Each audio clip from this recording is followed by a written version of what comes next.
नमस्कार। आज हामी नेपालको औद्योगिक इतिहासको एउटा यस्तो च्याप्टर खोल्दैछौं जुन कुनै बेला हाम्रो राष्ट्रिय गौरव थियो। हामी कुरा गर्दैछौं गोरखकाली रबर उद्योगको। यो एउटा यस्तो फ्याक्ट्री थियो जसले उत्पादनको शिखर चुम्यो, तर आज त्यो पूर्ण रूपमा भग्नावशेषमा परिणत भएको छ। तथ्य र तथ्याङ्कहरूलाई किलाउँदै आज हामी यो हेर्नेछौं कि कसरी एउटा यति ठूलो राष्ट्रिय ड्रिम प्रोजेक्ट बिस्तारै शून्यमा झर्यो। 10 अर्ब रुपैयाँ सुन्दा ठ्याक्कै कुनै फिल्मको कथा जस्तो लाग्छ नि, तर यो रियालिटी हो। 10 अर्ब रुपैयाँको एउटा यति ठूलो इन्डस्ट्रियल जायन्ट जुन केवल 1 दशकमा जङ्गलमा परिणत भयो। जहाँ कुनै बेला मसिनको आवाजले गुन्जायमान हुन्थ्यो, त्यहाँ अहिले चकमन्न सन्नाटा छ। लौ त अब भित्रै पसेर हेरौं यो पतनको सुरुवात आखिर कहाँबाट र कसरी भयो त। यसको टाइमलाइनलाई सर्र हेरौं है त। 2041 साल जेठ 30 गते उद्योग विभागमा यो औपचारिक रूपमा दर्ता भयो। त्यसको लगत्तै 2042 सालमा तत्कालीन राजा वीरेन्द्रबाट यसको राजकीय उद्घाटन गरियो। यो कुनै सामान्य भवन उद्घाटन थिएन क्या, यो त नेपाललाई औद्योगिक रूपमै आत्मनिर्भर बनाउने एउटा म्यासिभ राष्ट्रिय सङ्कल्प थियो।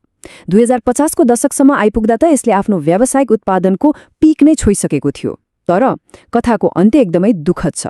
कुनै समयको त्यो चम्किलो तारा पछिल्लो 1 दशकदेखि पूर्ण रूपमा बन्द छ, पुरै सुनसान।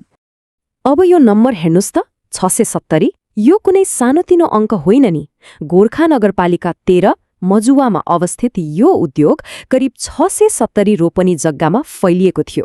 एकछिन इमेजिन गर्नुस् त, यो भनेको दर्जनौं फुटबल ग्राउन्डहरू जोड्दा जति हुन्छ त्यति नै विशाल हो। यो एउटा फ्याक्ट्री मात्र थिएन, यो त आफैमा एउटा सिङ्गो इन्डस्ट्रियल सहर जस्तै थियो।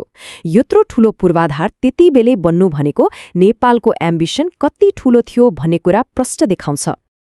अनि यति विशाल भिजन कुनै एकजना व्यक्तिको मात्रै पक्कै थिएन।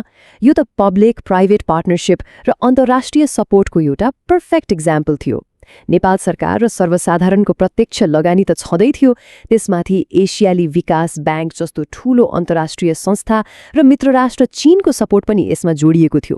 त्यति मात्र होइन, नेपाल आयल निगम, हिमाल सिमेन्ट र सल्ट ट्रेडिङ जस्ता हाम्रा ठूला राष्ट्रिय संस्थाहरूले समेत यसमा लगानी गरेका थिए। यति धेरै सरोकारवालाहरू एउटै प्रोजेक्टमा आउनुको मतलब बुझ्नुहुन्छ। यसले यो आयोजनाप्रति सिङ्गो देशको कति धेरै विश्वास थियो भन्ने प्रमाणित गर्छ। अब बजारमा यसको पर्फर्मेन्स कस्तो थियो त? यो डेटा हेर्नुस्, साँच्चै अचम्म लाग्छ। गोर्खाकाली रबर उद्योगले एक समय नेपालको कुल आन्तरिक बजारको 40% डिमान्ड अकेलै पूरा गर्थ्यो। सोचौं त एकछिन, बाँकी 60% मात्रै विदेशी आयातमा भर पर्नु पर्थ्यो। एउटै स्वदेशी फ्याक्ट्रीले विदेशी प्रडक्टहरूसँग डटेर टक्कर दिँदै आफ्नै देशको मार्केटमा यत्रो ठूलो होल्ड बनाउनु भनेको सानो कुरा हुँदै होइन।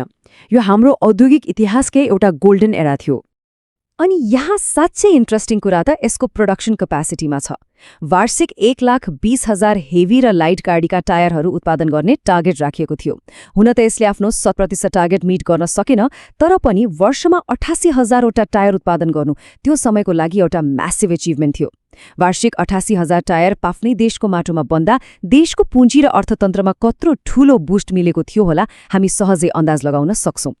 यसले अर्को एउटा एकदमै महत्त्वपूर्ण कुरा पनि देखाउँछ, यो उद्योगको क्षमता कति वर्सटाइल थियो भनेर। गोरखकालीले एउटै मात्रै डिजाइनको टायर बनाएर बसेको थिएन क्या। ट्रकका लागि मात्रै 12 थरीका टायर, जीप र भ्यानका लागि 5 थरीका अनि साना कारका लागि 6 थरीका टायरहरू यहाँ उत्पादन हुन्थे। मतलब झण्डै सबैजसो गाडीको आवश्यकता एउटै छानामुनि पूरा गर्न सक्ने टेक्निकल क्यापासिटी यो उद्योगसँग थियो। बजारको कुरा गर्दा यो गोर्खामा काठमाडौँमा मात्रै खुम्चिएर बसेको थिएन। उद्योगले आफ्नो मार्केटलाई एकदमै एग्रेसिभ तरिकाले फैलाएको थियो। काठमाडौँ, पोखरा, चितवन, बुटवलदेखि धरान र वीरगञ्जसम्म 30 भन्दा बढी सहरहरूमा यसका आफ्नै डिपोहरू थिए। अनि सबैभन्दा प्राउड फिल हुने कुरा त के भने नि, यहाँ बनेका टायरहरू नेपालमा मात्रै खपत भएनन्, यिनीहरू भारत, बङ्गलादेश र श्रीलङ्का जस्ता हाम्रा छिमेकी देशहरूमा समेत एक्सपोर्ट हुन्थे। आफ्नै उत्पादन विदेश पठाएर अन्तर्राष्ट्रिय मार्केटमा उपस्थिति जनाउनु यो साँच्चै नै एउटा एक्स्ट्रा अर्डिनरी सक्सेस थियो। यसले देशको अर्थतन्त्रमा मात्र होइन मानिसहरूको जीवनमै डाइरेक्ट इम्प्याक्ट पारेको थियो। सुरुवाती बुम फेजमा करिब 400 जनाले यस उद्योगबाट प्रत्यक्ष रोजगारी पाएका थिए। 400 जनाले काम पाउनु भनेको 400वटा परिवारको चुलो यसैको भरमा बल्नु हो।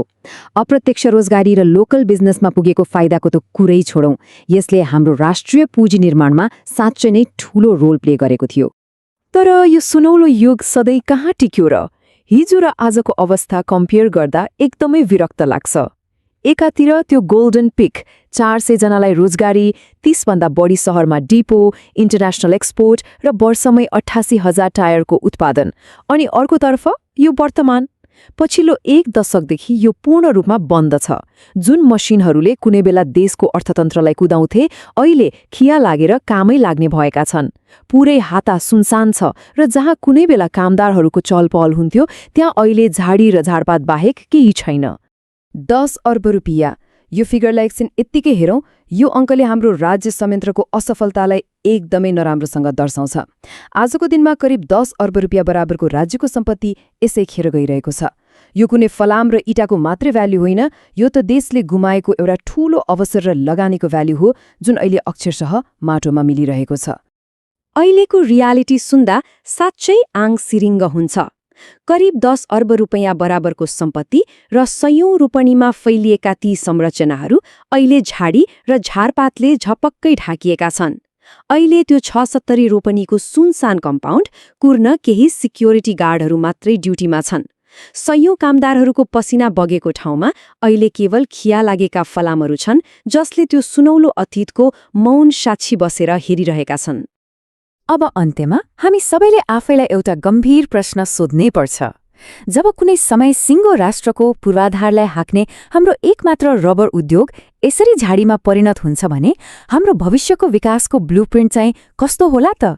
गोरखकाली टायर उद्योगको यो उदय र पतनले हामीलाई धेरै कुरा सिकाएर गएको छ। आशा छ यो विश्लेषणले हामीलाई यस्ता राष्ट्रिय सम्पत्तिको महत्व र तिनलाई जोगाउनु पर्ने जिम्मेवारी बुझ्न मद्दत गर्यो होला। आजलाई यति नै। सुनिदिनु भएकोमा धेरै धेरै धन्यवाद।